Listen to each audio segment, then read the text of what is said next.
বিপিএলে ঢাকা, কুমিল্লা ও রংপুরের মতো দলগুলো আগে এত শক্তিশালী দল বানাতো যা এখন কল্পনাও করা যায় না।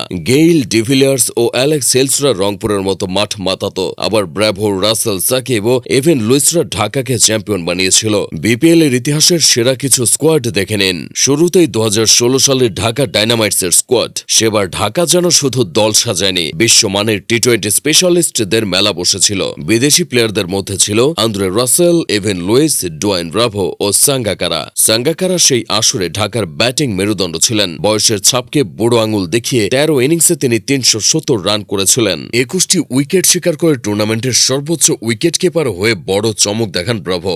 ডেথ ওভারেও মাথা দিয়ে ব্রাভো রানের চাকা আটকে দিতেন। দেশি প্লেয়ারদের ভেতর মেহেদি মারুফ 135 স্ট্রাইক রেটে 347 রান করেছিলেন। মারুফের ব্যাটে 20টি ছক্কা এসেছিল। এই দলটার নেতৃত্বে ছিল সাকিব আল হাসান। 6.35 ইকোনমিতে কিপটে বোলিং এর পাশাপাশি সাকিব 13 উইকেট শিকার করেছিলেন। 2016 সালে ঢাকার মিডল অর্ডারের ভরসা ছিল মুদাসসির সৈকত। আন্দ্রে রাসেল খেলেছিলেন মাত্র 7টি ম্যাচ, তাতে যথেষ্ট উন্মাদনা তৈরি হয়েছিল। এভেন লুইস মাত্র 3 ম্যাচ খেলেছিলেন, কিন্তু ফাইনালে তার গুরুত্বপূর্ণ 45 রান জয়ের ভিত্তি গড়ে দিয়েছিল।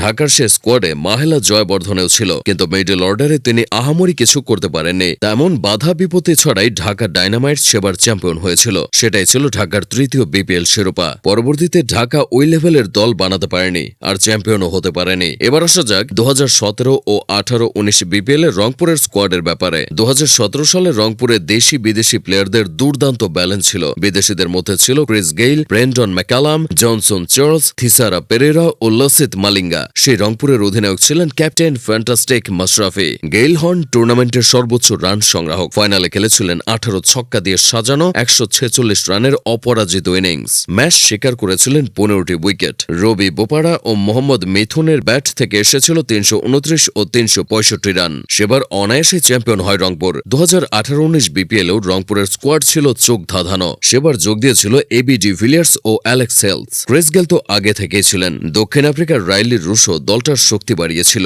রুশো একাই করেছিলেন 558 রান, যা আসরের সর্বোচ্চ। মাশরাফি নিয়েছিলেন 22টি উইকেট, যা সাকিবের 23টি উইকেটের পর দ্বিতীয় সর্বোচ্চ।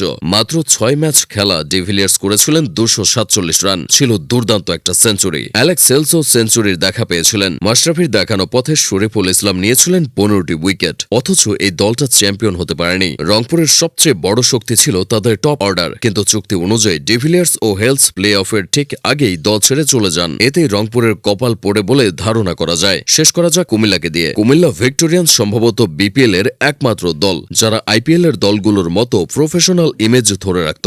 4 বারের চ্যাম্পিয়ন দলটার কোন স্কোয়াড সবচেয়ে বেশি শক্তিশালী তা বের করা বেশ কঠিন। তবে তাদের 2015 সালের স্কোয়াডটা ছিল টি-20-র জন্য আদর্শ। সেটি ছিল কুমিল্লার প্রথম বিপিএল আসর। অভিষেকেই তারা চ্যাম্পিয়ন হয়েছিল। তখন নাফিসা কামালের কুমিল্লার অধিনায়ক ছিলেন মাশরাফি। বিদেশিদের মধ্যে ছিল আন্দ্রে রাসেল, শোয়েব মালিক, সুনীল নারিন, স্যামুয়েলস ও আহমেদ শেহজাদের মতো ক্রিকেটার। সবচেয়ে বড় চমক ছিল পাকিস্তানের আশার জাইদি। পাকিস্তান বংশোদ্ভূত অখ্যাত এই ইংলিশ ক্রিকেটার কুমিল্লার হয়ে 215 রান ও 17 উইকেট নিয়ে টুর্নামেন্টের সেরা প্লেয়ার হয়েছিল।